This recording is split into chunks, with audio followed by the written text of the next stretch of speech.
once you were inside that living world, you could go wherever you wanted. I started to believe that, like, the time is now. Welcome to the Lighter Darker podcast, where we talk about the creative process of filmmaking and the art of visual storytelling. Thank you for joining us for this, our 15th episode. 15 of 20 episodes planned for our first season, releasing every other Tuesday. It's great to have you with us. I'm Jenny Ely, production manager at ILM. Todd is actually on vacation this week, so Rob is going to be flying solo for this episode. Hi, Rob. Hello. Flying solo with Jenny, of course. And we have a special guest co-host. But yeah, I'm Rob Brado. I'm SVP of Creative Innovation, Digital Production, and Technology for Lucasfilm. And Jenny and I work together at ILM in the visual effects, animation, and immersive entertainment industries. And the fun thing today, we have a guest co-host with us. And I get to introduce Vicki Dobbs Beck, who I've gotten to work with since the first day I landed here at ILM almost 11 years ago. Vicki, however, has spent over 30 years bringing stories to life in new and exciting ways here at the studio. As a leader at Lucasfilm, she has helped create a studio dedicated to immersive experiences. That was ILMxLAB. And her and the team's work has resulted in many award-winning projects. If you've seen or heard about Carne Arena that won an Oscar, the Star Wars VR series Vader Immortal, she's really been a champion of letting people step inside our stories, and she's very, very well respected throughout the entertainment industry. So welcome to the show, Vicki.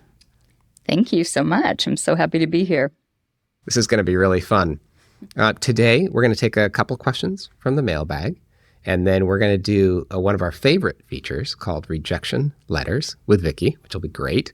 And then we're going to just dive into the last 10 plus years of immersive experiences at Industrial Light and Magic and hear some of the behind the scenes stories that you probably haven't heard before. So this will be a really fun show. Jenny, do you want to get us started with a couple questions? Yes, I'm very excited that you're here, Vicki. If anybody listened to our bonus episode last year, which was episode 9 that we released on New Year's Eve, I talked a lot about Vicki. So this is the Vicki Dobbs Beck. So first person that hired me at ILM. Okay, we'll get to our questions from the mailbag. First question is from Daniel Vollmer.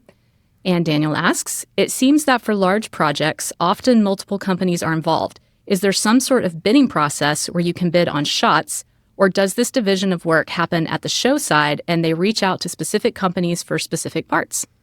Yeah, such a good question. And this has really evolved over the recent decade, maybe even before in visual effects. It used to be in the early days of visual effects that one visual effects team or one vendor would do essentially the whole show. And that often, especially in the early days of visual effects, ILM would do big shows end to end as a regular thing. Now, as you described, you'll see a lot of vendors, a lot of visual effects teams on each show. And I think it wasn't completely invented by Marvel, but Marvel certainly popularized that workflow as they had these huge shows with very challenging schedules. And they were very, very complicated. So you really needed to divide and conquer. And whether that work is done by each vendor bidding on individual shots or broken up by sequences or other methodologies that make the most sense, that tends to happen on the production side. The client side visual effects supervisor, client side visual effects producer will look through and try to find logical breaks in the work. So you're duplicating as little work as possible between visual effects teams. And then they bid out those packages of work multiple places. And visual effects companies like ILM, like all of the visual effects companies that might be bidding on the work, they might bid on multiple packages. There might be package A, B, C, and D. And you might say, hey, we're really a good fit for A and C. And the client might be thinking, well, I would like you to do A and D or just A because I need to divide and conquer on this other thing. So there's a lot of dialogue back and forth about the best way to split up the work. I think another complicating factor is it's a moving target. You're making your best plan as a supervisor for where the work should go to divide and conquer in the most efficient way, but the edit is still evolving.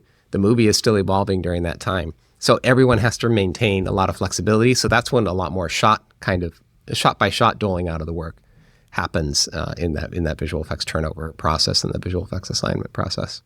I don't know, Vicki, if there was anything you wanted to add to that.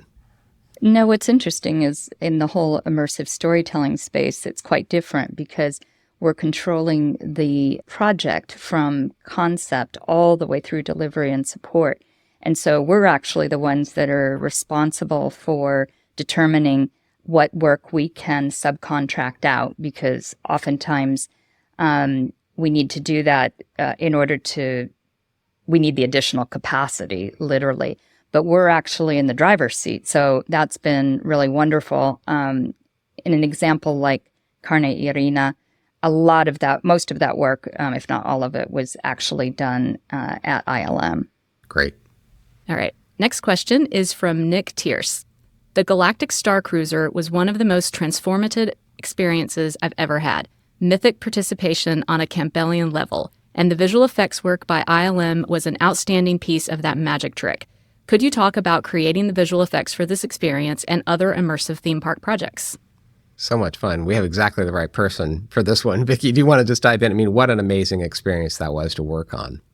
Well, all of the WDI projects that we've worked on, including the Millennium Falcon ride and, of course, the Galactic Star Cruiser, were an important piece to a much bigger vision for the experience. And what is interesting about those two particular projects that I called out is that everything's running in real time. So that, and it's a lot of content. The Galactic Star Cruiser, I can't remember, Rob, do you know how many hours? 48 hours back to back, never the same twice. And that's what's really amazing about real-time content is that you can have that kind of variation. So it was an exciting project. As I said, it's always great to collaborate with WDI, and the Galactic Star Cruiser was like a once-in-a-lifetime experience. For sure. And WDI, for those of you who aren't familiar with our three-letter abbreviations, that's Walt Disney Imagineering. They're some of our favorite people to get to collaborate with, because I would say the Imagineers and the kind of people we get to hire at ILM, we're cut from very similar cloths. I mean, it's people who want to do the impossible. It's always audacious goals. In the case of Galactic Star Cruiser, even just figuring out how to review 48 hours of material. Usually we have dailies and we just watch the shots and decide when they're done or not.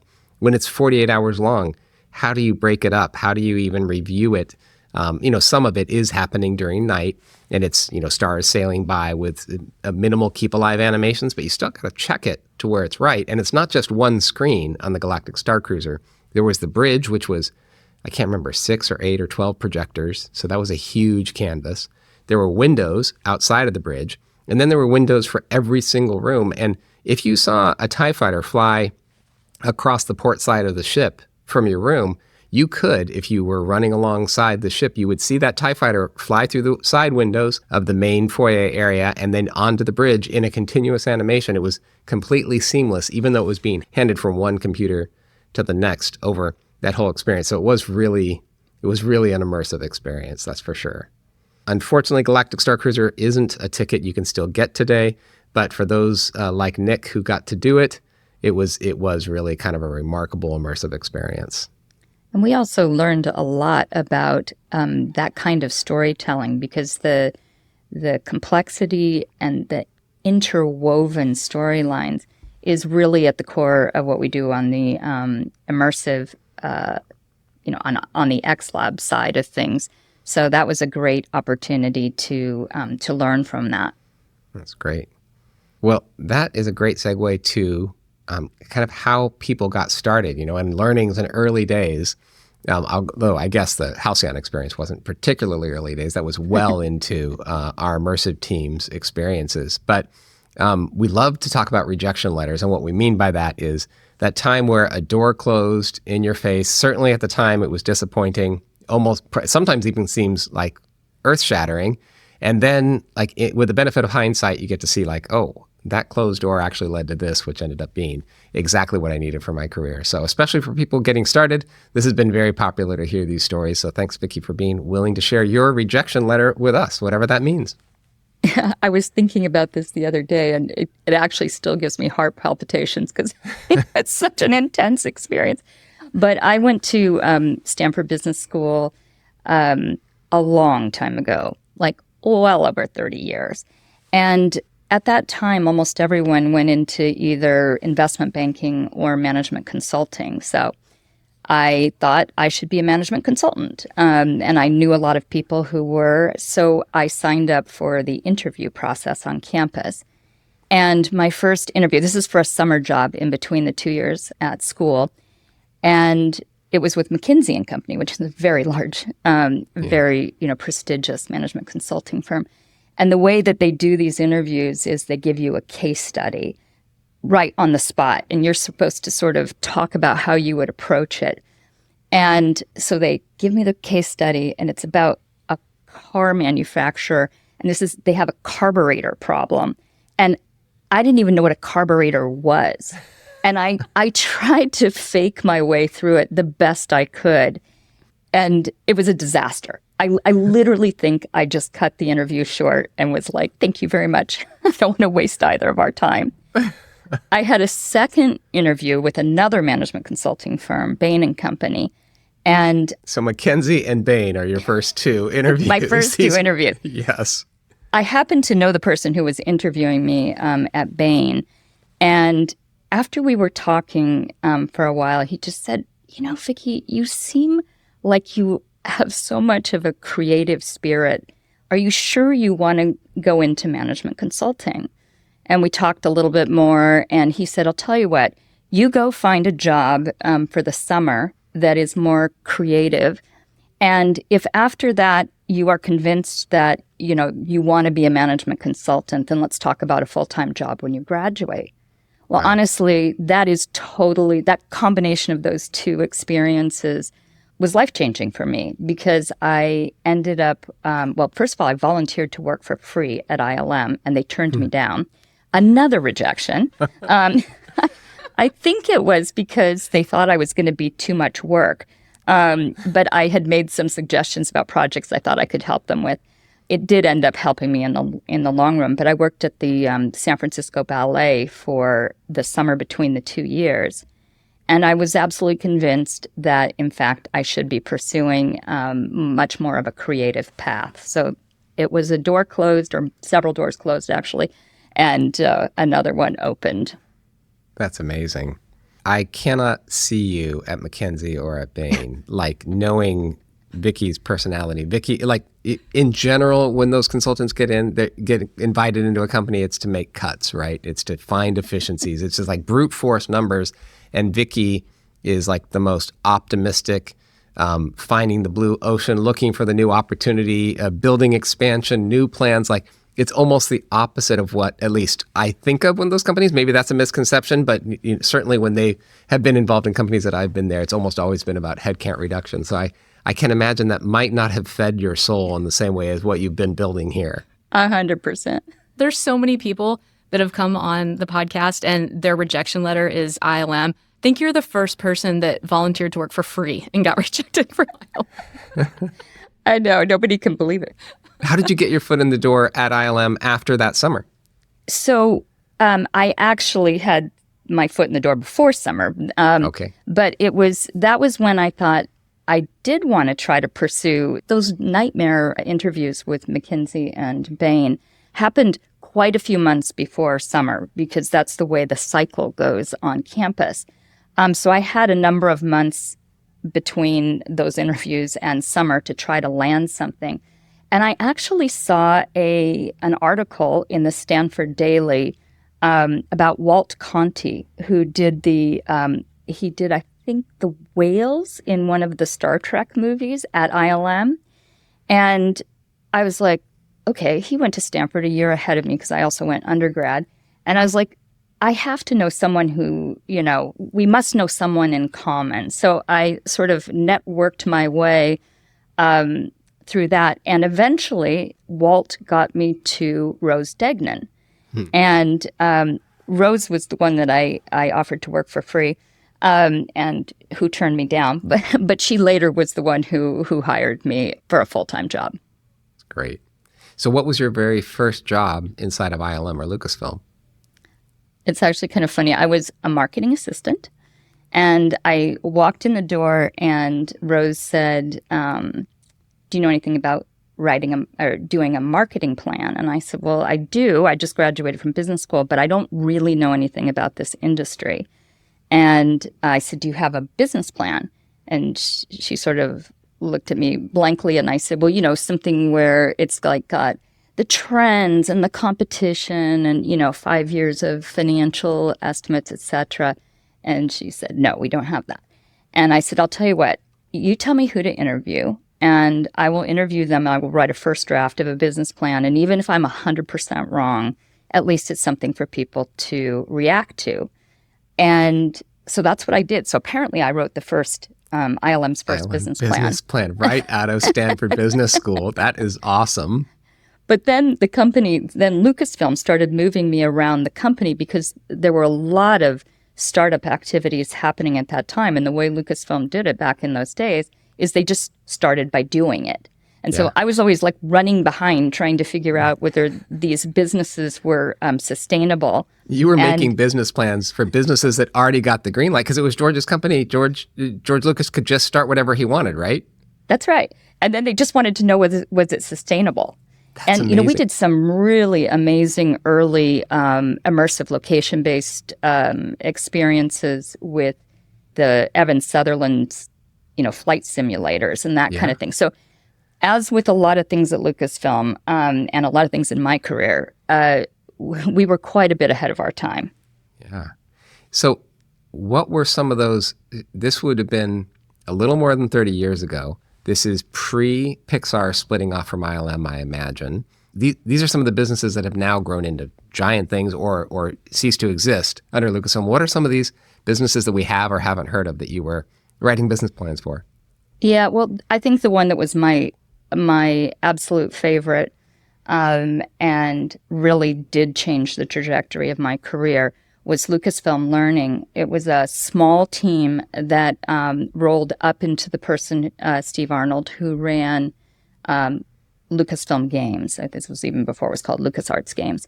And Lucasfilm Learning was doing some really innovative, pioneering work in educational multimedia. So we were working at the intersection of storytelling, high fidelity, visuals and sound, interactivity, and of course with an educational lens.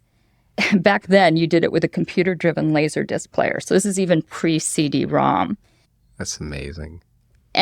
But these were story-driven, multidisciplinary experiences. There was one, my favorite was called Paul Parkranger and the Mystery of the Disappearing Ducks. But it was, which is actually, in retrospect, a perfect analog to VR. But back then, obviously, it was on a 2D screen. And it just transformed me. I was so taken with how powerful this kind of storytelling and this kind of learning could be. But it was virtually impossible to make it a for-profit business. And I tried a whole bunch of other things, setting it up as a nonprofit, getting social venture capital, all kinds of things. But we could not figure out how to make that work.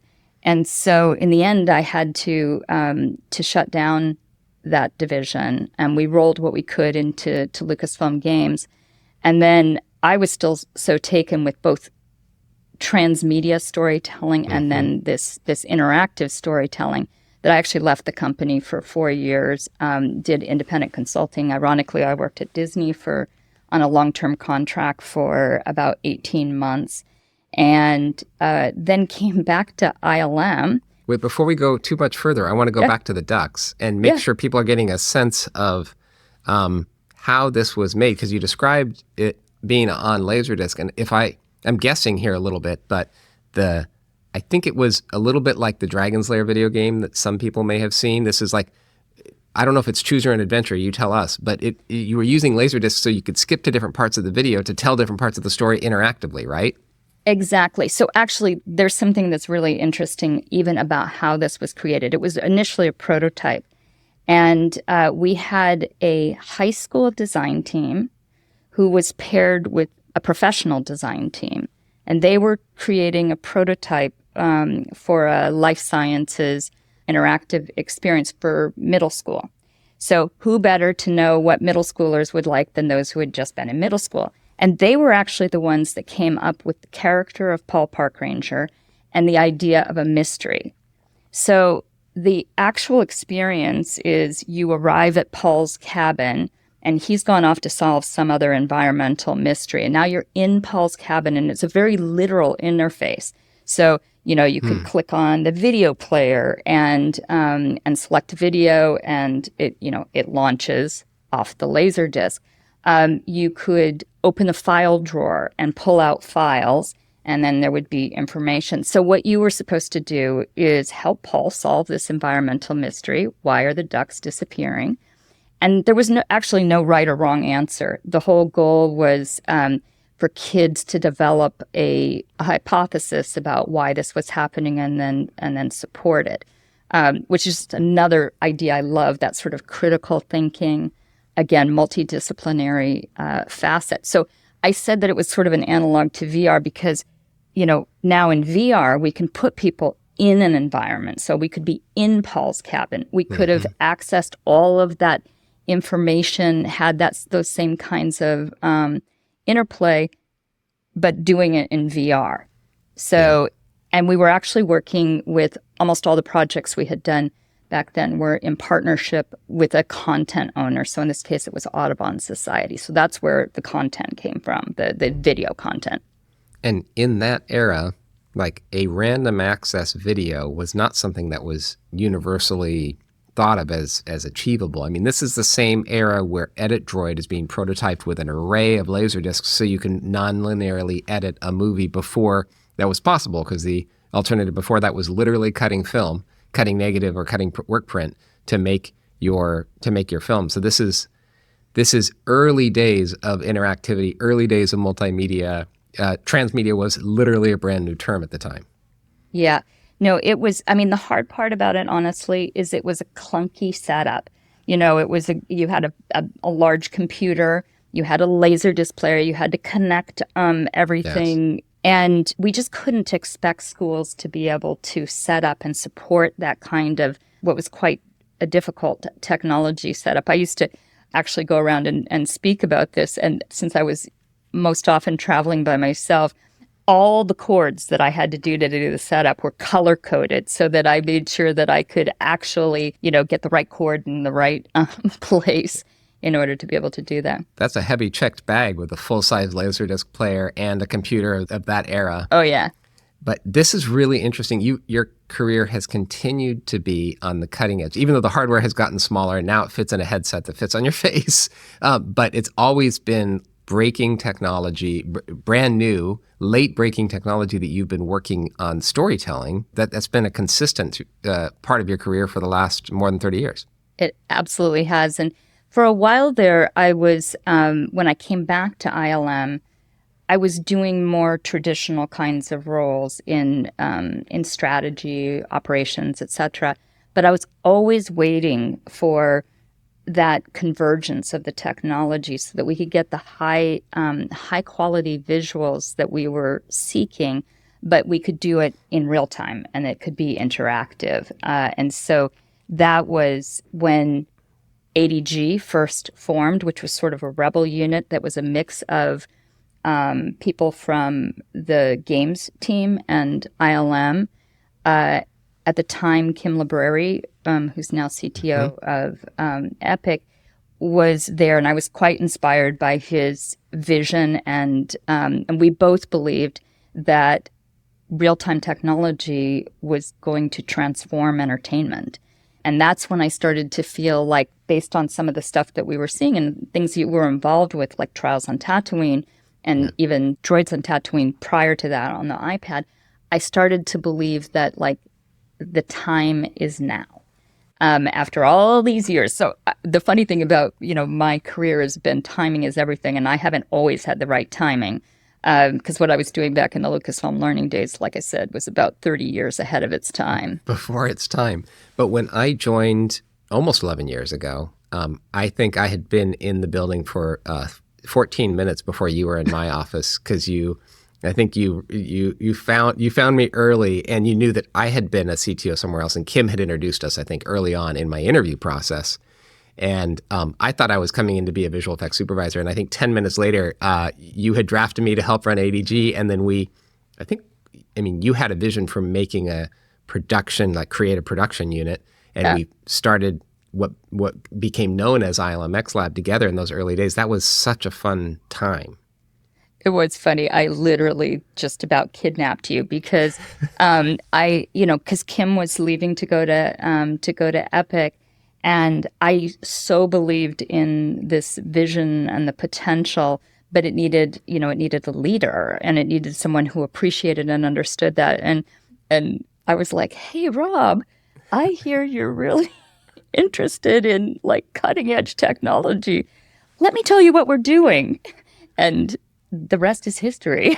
Well, I mean, walking downstairs. So you mentioned that original Droids in the Desert test, but most people haven't gotten to see that. You, like you say, you kidnapped me, but it was like, hey, you want to go downstairs and see some cool stuff? And we walked across the campus, and on an iPad, there was what looked like a cinematic. It looked like a movie of R2 and 3PO having experience in the desert, running from stormtroopers, getting to see a hologram of Leia, giving them a mission. It was a simple story, but it was a very clear story, and it was close enough to photoreal that someone who wasn't doing computer graphics as a full-time job probably thought it was photographed.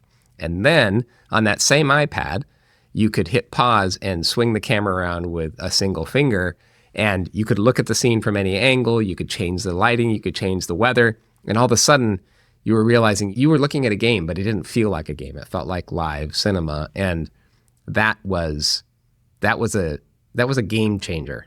It was, and I think one of the things that was so magical for me is that you were literally in a living world, and there were 3 intersecting storylines unfolding, but you were making a choice. Well, initially in the cut, of course, a director made the decisions about what you were seeing and what you weren't. But once you were inside that living world, you could go wherever you wanted, and you could see things that weren't shown in the cutscene. But on the other hand, you're therefore not seeing what's happening on another timeline. One of the guys, Lutz Lata, had a DK2, and this is pre-Rift, and VR headset, and since we had this whole environment that lived inside the iPad, he basically created a VR experience where you were on a speeder bike and you could go above the scene. And if you looked down, you would see these 3 intersecting storylines unfolding beneath you. And for me, that was just like eye-opening and awe-inspiring, because I saw so much potential in that idea of living worlds. And of course, that was something that real time enabled. The funny thing is back then that I would say about 30% of the people that got on that speeder bike with the VR headset got sick. So we used to have Dramamine in the in the demo room, because those were early days, and it was, the frame rate wasn't quite where it needed to be in order for people not to get sick to their stomachs. Well, I remember we had an Imagineer up who wrote it, and it was actually, I think it was Mark Manet, who was like, oh, you know how to help people get sick less? You just blow some fresh air on them, cool the temperature of the room down, and you'll get like 70-80% of the people getting through this comfortably. So the next time we went in, there were some fans on the desk, the room was a little cooler, and we could put more people through the demo without them walking out green, which was good. But I mean, this proved a few things. I remember when you took me down there, first was like, impossible things are happening. Like, no, this had not been built anywhere else before. And like that whole experience was inside the iPad, but it wasn't actually in the iPad. It was being remotely rendered on another computer, streamed to the iPad in real time, but the latency was tight enough to where it felt like it existed on the iPad, and it existed in VR. It was a connected story happening in multiple locations, and it was a proof of concept that existed because of the force of will. And it was Kim Library was absolutely driving that. I think you were involved in helping get that going, figuring out how to get that underway. And I could start to see that at this place, proofs were being made of what the future was going to be like, and this was going to create new opportunities. And the hard part is that, when someby sees something that's inspiring like that, they want it to become real and commercializable right away. And the truth was, it was supposed to be aspirational and pointing toward a North Star. but the technology and the cost structure, et cetera, at the time was cost prohibitive. Yeah, you had to have a $2,500 computer and $1,000 or $1,500 headset, and it just wasn't going to scale to millions of users right away. But it's still, I feel like throughout my career and throughout ILM's history, we have always tried to be ahead of that curve and pointing toward the future. And I think that's such an important part of who we are. I remember we were side by side during certainly my learning experience, maybe yours too, because I was excited about building the next prototype, seeing that. I'm like, oh, we got a crack team of amazing artists and engineers who are working side by side to create the future. Wouldn't it be fun to take, let's say, speeder bike experience and like, let's go for it. We were doing episode 7 at the time. Like, let's race across Batuu. Let's take a moment from the film, see it from a different perspective, try to get something out there. And I remember we walked into a pitch with Kathy Kennedy, and this was, early in our relationship, in my relationship with Kathy, so I think yours as well. And she's like, we had some beautiful artwork. We did what we thought was a great pitch. But like she gets pitches all the time from like world-class storytellers and movie makers, and it just wasn't a pitch that landed. And she's like, I don't know. I don't think that's worth investing in, like just riding a speeder bike. Like that sounds like a ride. It doesn't sound like a story. Like I just remember walking out of there with our heads hanging like, how are we going to get another one of these greenlit? And then I don't know whose idea it was. We decided we just needed to build a little piece of it to show what it would feel like. And that was the Falcon test, right? Yeah, and that's been true of literally everything that we've done. It's, talk about show, don't tell. You really have to put people inside the headset, which is not always an easy thing to do because, some people feel uncomfortable. But it is pretty mind-blowing when you're inside the headset, but you have to give people that experience. If you show them concept art, et cetera, it just doesn't begin to capture how emotionally impactful the experience can be. That first test, which we took the real Millennium Falcon model from episode 7. We got it working in real time, which was a feat, 11 years ago. We set up a little stage on Tatooine and took the latest headset that you could stand and walk around a room. And then we made the sneaky call over to Sky Sound, like, could you help us out with some speakers? And when you make the call to Sky Sound for some speakers, they deliver. I think there was 200, 300 pounds of speakers on each corner of the room when the story was the Millennium Falcon was just going to come and land really close to you. So you would get that feeling. And Sky Sound delivered on the sound of the Falcon landing so much that like the whole building shook as the Falcon was coming in. And we all thought it was pretty cool. And we got Kathy to come down and put the headset on and landed the Falcon nearly on her head. And you didn't have to wear headphones because it was in the whole room. Everybody could hear the Falcon coming in. And standing under the Millennium Falcon was pretty impressive. It was indeed. And then you used the fan to great effect on that one too. Right. So the fan was on the person in the headset, which of course they couldn't see you holding the fan. And so you got this sense of wind and activity. Just that little extra touch of immersion really went a long way to making you feel like, well, the Falcon just really landed 5 feet from you. And I remember Kathy, because this was our second big pitch to Kathy. And I remember Kathy took her headset off and she's like, that's what I'm talking about. Yes, This is what you should do. And then I was on a trip in Europe and I woke up in the middle of the night jet lagged. And I had this idea for the little Trials on Tatooine story, which is a very simple story with Han and Chewie in the cockpit and you working with a droid, with R2, down below to fix the Falcon and some stormtroopers attack. And I remember just like in one morning writing up that first draft of that script, I think I sent it off to you and go like, could this be the thing that after the Falcon lands that we actually do? And boy, over the next few months, we made that piece.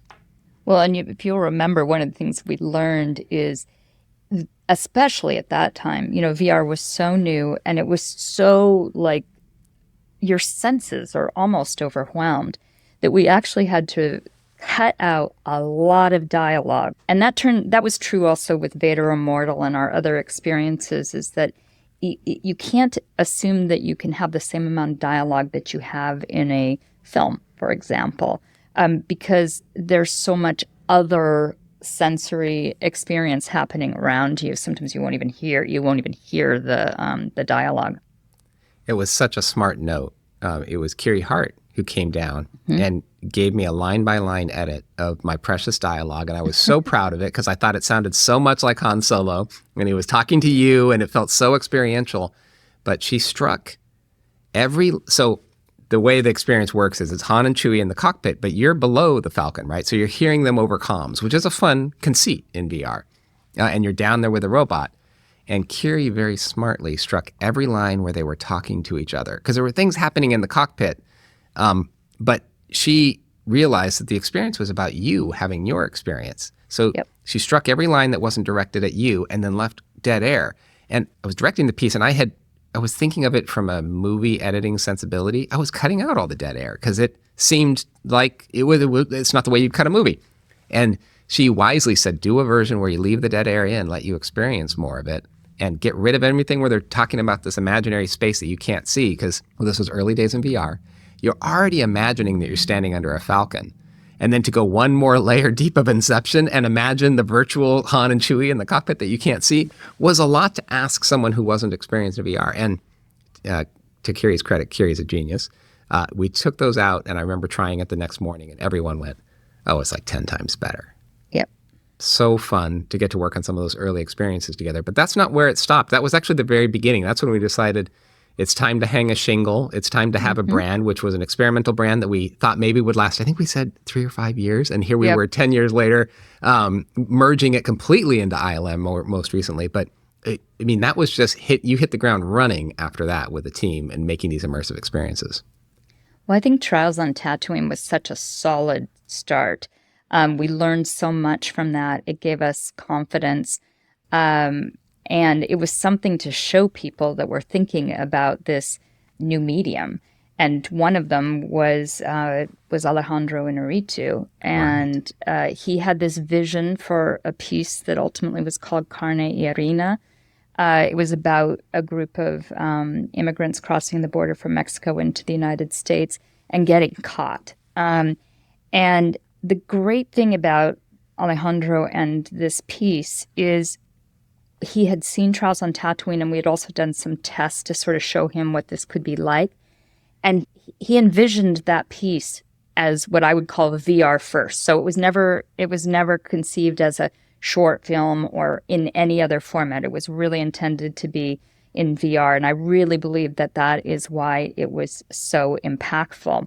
But all of us had to learn, new ways to work in order to take direction from Alejandro. For example, he had that recognition that unlike films where he controls the camera, you can't control the camera in VR. The person with the headset on becomes, in effect, the camera.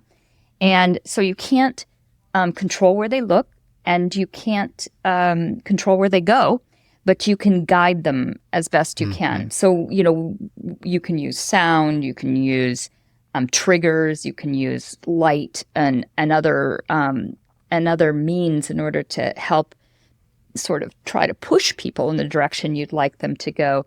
But it also means that the experience itself has to be conceived holistically. And we developed sort of methods so that we could see what Alejandro was seeing and in the headset, and that we could then, translate that back into the real-time environment.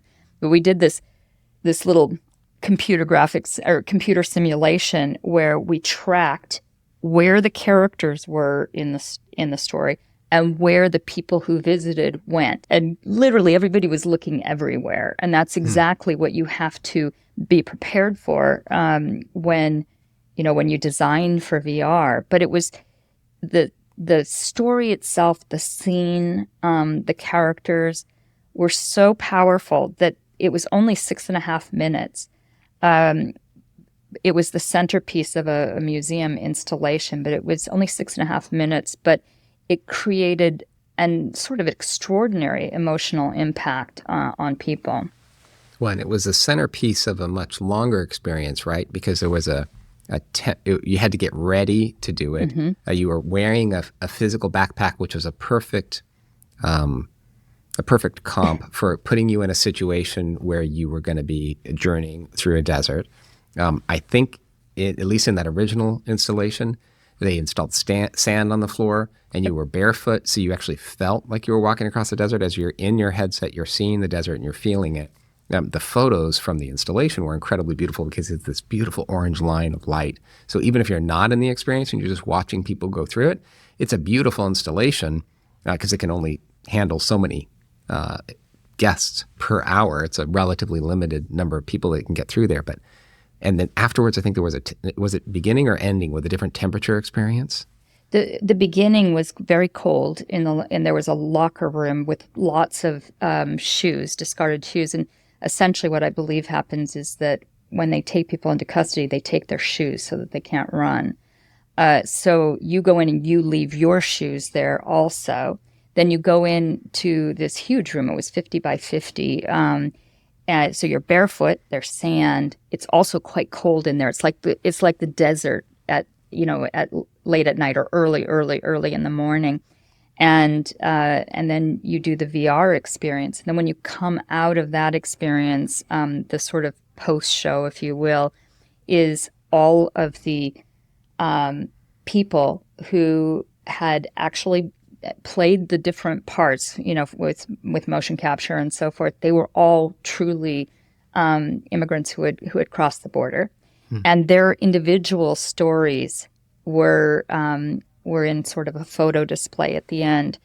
The really kind of culmination of the experience was this scene was unfolding around you, and you could go wherever you wanted, but for the most part, you sort of thought you were watching a scene unfolding around you, that you didn't really have a role in this except as an observer. And at the very end, the Border Patrol looks directly at you because we can track the eyes, and, puts his gun up and says, "You, get down on your knees."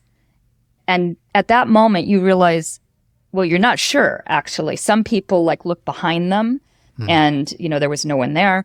Some people immediately dropped to their knees. But it was really powerful. And the last, sort of profile, if you will, in the post-show was the Border Patrol, and even the empathy that they felt for the people's plight. And it's an experience that we have since essentially used more modern technology so we could use a smaller footprint and so forth. But it has traveled to other cities over the years, and I think they're hoping to continue to travel it. It's such a powerful experience. And we weren't the only ones who appreciated getting to work on it and experience it. It won a special Oscar, which is very unusual. I wasn't the previous one to that, Toy Story. So it went from Toy Story to Carne Arena that we created with that team, which was an incredible honor. I'll tell you one funny thing, because at the very beginning, again, remember, this is super early in that whole process, and I remember sitting around a table with Alejandro, and Tim Alexander was the lead creative on our side, and Alejandro asked Tim, okay, so how many photoreal characters can we have in this? And Tim's like, 1, maybe 2? And of course, Alejandro never takes no for an answer. And in the final experience, I think that there were something like 15 characters, a dog, a truck. I mean, the helicopter. It exceeded a helicopter. The volumetrics. Yeah, exactly. It exceeded our expectations of what was possible by probably 5 times. Yeah, it was incredibly visually ambitious. And he was the perfect person to push us on that. That's such a great story. And I love that combination of tech and creative, which has certainly been your experience, but also just a common thread through ILM's history. So I don't want to run out of time without talking about some of the other experiences. Secrets of the Empire was so much fun getting to do a location-based experience. What's a fun story from Secrets that sticks with you today, Vicki? Well, I guess I would say that, first of all, what it is. It was a location-based experience. It's called hyper reality. what hyperreality means is, you're in the headset with 3 of your friends. There's 4 of you. When you look at one another, you look like stormtroopers. And when you go through the experience where there is a wall in the virtual world, if you reach out and touch it, there's actually a physical wall. And that one-to-one mapping makes your brain completely buy into that reality. So it was powerful in that way. We were also able to, because we controlled the environment, introduce heat. In this case, because it was on Mustafar, it was hot. Smells, like what sulfur would smell like, or what you would imagine Mustafar would smell like, and so forth. Well, I think one of the kind of nice stories, if you will, is Diego Luna, who does, Cassian, he does an opening introductory video. We had to shoot that toward the very end of our production cycle. It's a key piece that sort of sets up the entire experience, and then you put your headset on, you go through the experience. But we were supposed to shoot with him, and there was a huge earthquake in Mexico, and he wanted to be in Mexico to help however he could. So we weren't able to shoot it at that time, and we were sort of running out of time because it was supposed to open. But he agreed to have us do the shoot in Mexico City. And he was always a huge fan and just a lovely human being throughout. So that was, one of those things where life doesn't go as you plan it, but it can work out in the end. That's great. That experience was so much fun, getting to do a multiplayer experience with your friends and seeing each other disguised as stormtroopers, getting to invade the Empire, getting to walk through this castle on Mustafar was a pretty amazing experience. The one thing that I really learned from that is that it is transporting. And there was the first day that it opened at Downtown Disney, there was a group that came through, and there was a young woman with her 3 friends, and she was in a wheelchair. And at the end of the experience, she took off her headset, and she was crying. And of course, everybody was concerned. And she said, "No, you don't understand. I may have looked like a stormtrooper, but for the first time, I got to walk with my friends." That's amazing. And I know that's been a priority, especially within some members of the team and the immersive team, is to allow for accessibility. And that was conceived from the very beginning, but no one knew how impactful that was going to be for someone who is able to access this in a wheelchair, but then represented as a stormtrooper standing there. I think probably a short stormtrooper because it was all measured by head height. But what a great experience. Love that. Well, let's talk about a couple of experiences that people can do today. Vader Immortal is probably the most popular VR experience that we've ever shipped out of ILM. Talk a little bit about how that one got going, because that was another one which was a pitch to Kathy. It was finding the right creative. It was the first time anybody had been audacious enough to try to do a 2-hour VR experience. I mean, this was very ambitious. Yeah, it was considered, in our minds, episodic VR storytelling. And so we envisioned it as 3 episodes. But when we first started, we were actually doing development on it while we were working on Secrets of the Empire. And for about a year, we were sort of approaching it like one would a film. And it was this notion that the story is unfolding around you and you're sort of a ghost. And about a year into it, we were realizing that we're not taking advantage of the power of VR or real time. And we did a very major pivot, which was a scary thing to do at that moment in time. And this was, David Goyer had been on writing with you and the team for a while, right? Yep. But I think it was because so many of the people had come from a film background. Sure. This was just sort of the natural extension, including David, even though he'd worked in the games world. But once we sort of had that aha moment, like, this has to be your story. And then, the unfolding relationship with Vader becomes the journey. But we knew the key to this pivot was that you had to be able to establish a connection with a character in VR. And so once again, we did a test, and essentially the test is in the final product, but you're in a cell and the door opens and Vader is in the doorway, and then he walks towards you, and it's, the heavy footfalls and deep breathing and so forth. And he comes up right up to you and looks you directly in the eyes. And it is so overwhelming.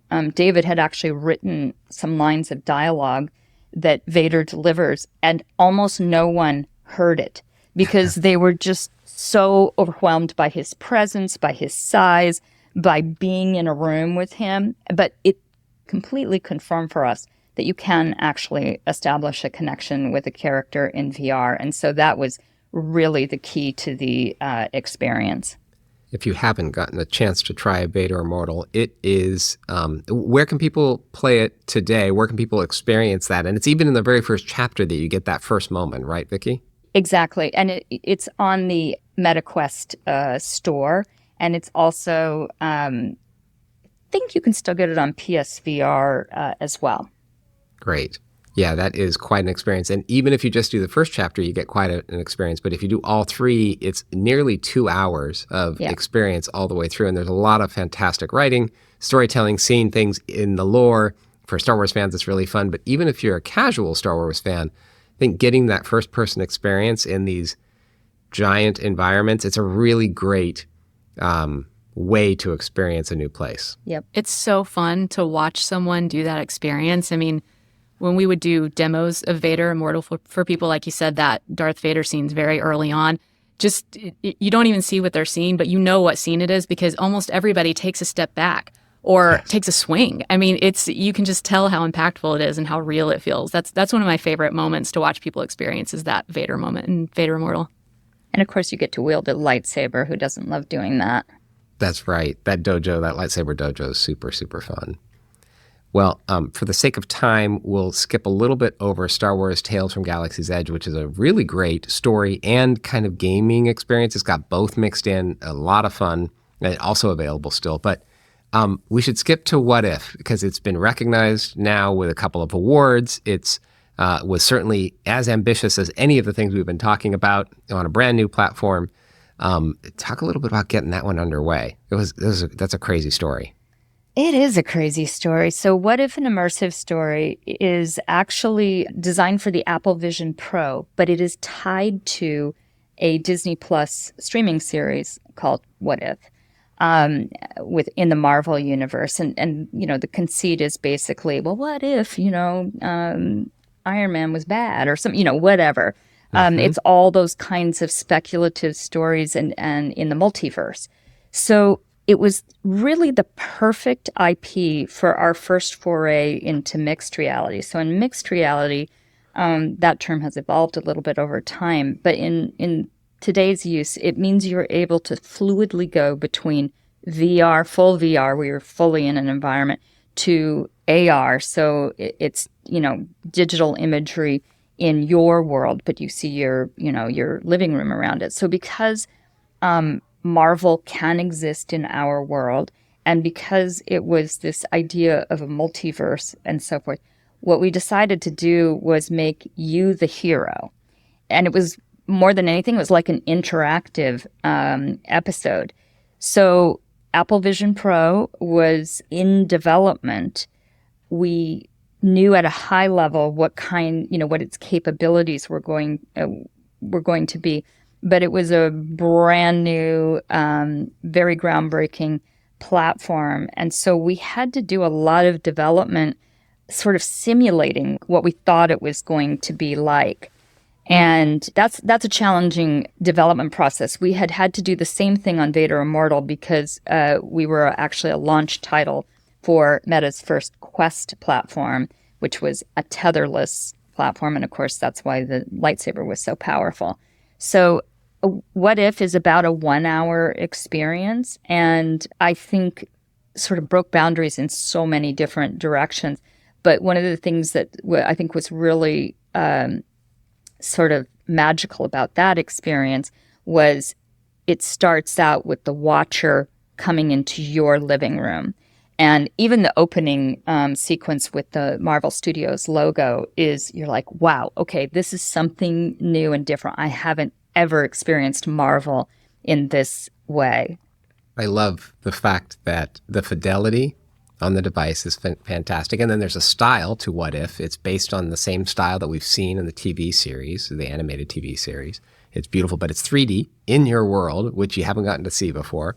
And then there's no game controller, right? So that required a whole bunch of innovation in terms of the interaction models, but it's very satisfying to be able to do the magic, to be able to project into these spaces and interact in a game-like way, but using mechanics that you've seen other superheroes do. It is very, very satisfying. And Apple recognized it recently with a very nice award. Yes, it was the App of the Year award for the Apple Vision Pro. Which is the inaugural year they've done that. And boy, that's some stiff competition. So to get that kind of recognition, and it was really breaking new ground. In fact, I remember up until the days leading up to the release, like they were still evolving their API, and we were doing a lot of things that I think were unexpected. So there was always a rapid back and forth and workarounds to try to make sure that experience could ship at the quality that it did, which was amazing. The team really pulled through again. Well, this has been super fun. I can't believe we're already at time, Vicki. I feel like it's been 15 minutes, but we're up against our time. We need to move on to our martini. Why don't I kick it over to Jenny and you can get us started. Okay. My martini this week is a bag. It's called Sula. It's Soolla. And I believe it was actually designed to be an art bag specifically for potters. So it's an open top structured bag. It's just a rectangle, but it has so many pockets around the sides for what I assume are pottery tools that people who go from studio to home carry with them. But it also has some other little interesting pockets inside and out. And then it's just an open bag that you can put your supplies in.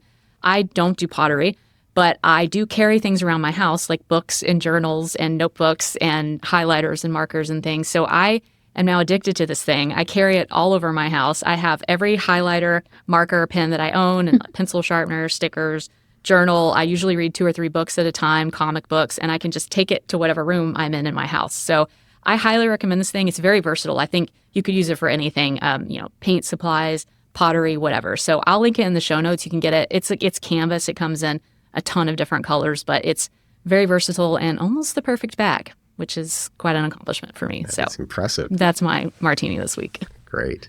And Vicki, did you bring us a martini? Sure. Well, my martini is I've been experimenting at home with some AI tools, and mostly because I'm not an animator, I'm not an artist, etc. by training, but it has enabled me to do stuff for my grandson that is really fun. He had his 4th birthday, and so I used Act 1 in Runway. He had a spaceship theme, so I basically used Imogen to generate images of for my husband as a spaceship captain and me also as a spaceship captain in a different spaceship. And then we used Act 1 and we recorded birthday messages to him through these, using these animated characters. And it was like so empowering. And it probably took a total of 30 minutes to do it. But I don't think he even knew what to think about, that it's like, isn't that Granddad and Mimi? But they look like spaceship captains and animated characters. That is so fun, Vicki. Why does that not surprise me? That your grandson's getting animated videos using AI from Vicki. That is perfectly on brand. I love it. That's great. That is a perfect martini. And since I'm going to do mine and then we're going to do our closing, I just wanted to thank you, Vicki, for coming on the Lighter Darker podcast. It's so fun to have you here. The work that you and the team have done on our immersive projects has been amazing, and the immersive team is continuing to do. I mean, if we had more time, we could talk about all the things that are underway right now, some of which are incredible secrets, so we couldn't talk about, but that team is continuing to have such a big impact on ILM. And in a future episode, we plan to talk about some of the immersive music experiences that are overlapping with these immersive virtual reality experiences that we mostly focused on today. But there's a lot of overlap in these real-time tools, and you've heard us talk about stagecraft in the past as well. So these teams have had a huge impact on the company. So very fun to get to talk to you about at least a little window into your world today. My Martini, I'm going to call out a camera. It's a Fujifilm X100 6. It goes by VI, uses Roman numerals. It is a compact, not full-size CCD, but 2/3 size CCD, so good quality CCD with a nice lens on it. What I really like about this camera is the form factor is great. It not only is it small, but all the controls are physical controls, so there's knobs for everything. You can use the menus if you want, but if you like controlling a camera as if it was all analog controls, you can do all that. So just with one glance down, once you get used to where everything is, you can see exactly how it's configured. So you don't even have to dive into the menu if you want to make sure your settings are right. I took a trip with my wife to Cambodia, which is why I missed the John Knoll episode, but it was a great episode. So thank you, Todd and Jenny, for doing that and hosting it with John. It was great. And while I was in Cambodia, I used it a good chunk of the time because it's so nice and portable and got some really nice photos with it. The other thing that it does beautifully is it has some film looks built into it. So if you want to shoot JPEGs straight out of the camera with some very pleasing and not too overdone film looks, it has some nice looks. So all the Fuji color science is very pleasing to my eye. So that camera is getting a little easier to get a hold of. It's not a super cheap camera, but if you're into photography, it might be something that changes. I take different photos with that camera than I do with my Sony. I like both of them. I like both my kids the same, but I do like the Fuji's portability and straight out of camera JPEGs quite a bit. So thank everyone for joining us and listening to today's Lighter, Darker podcast. If you have a question for the show, or you would like to suggest a topic you would love to hear discussed in a future episode, please email us at lighterdarker@ilm.com. You can also contact us or follow us on social media. Our links are in the show notes, which you can find at ilm.com/lighterdarker, along with the transcripts.